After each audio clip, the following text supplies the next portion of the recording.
राजस्थान में वाक़ मशहूर व मारूफ दरगाह अजमेर शरीफ पर मंदिर होने का दावा करते हुए दाखिल की गई दरख्वास्त को ज़ेर अदालत ने समाअत के लिए कबूल कर लिया है।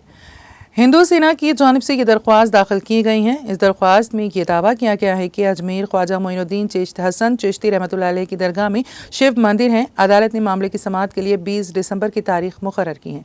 अजमेर शरीफ की दरगाह में शिव मंदिर होने के दावे से मुंसलिक दरख्वास्त पर वेस्ट सिविल जज सीनियर डिवीजन मनमोहन की अदालत ने चारशंबे को समाअत की। जस्टिस मनमोहन ने दरगाह कमेटी, अक़लियती उमूर, दफ्तर आसार खदीमा, सर्वे ऑफ इंडिया, नई दिल्ली को समन नोटिस जारी करने की हिदायत दी है।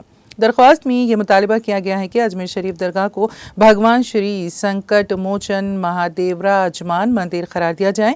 साथ ही उन्होंने कहा कि दरगाह कमेटी के जरिए किए गए नाजायज़ और गैर कानूनी कब्जे को भी हटाया जाए।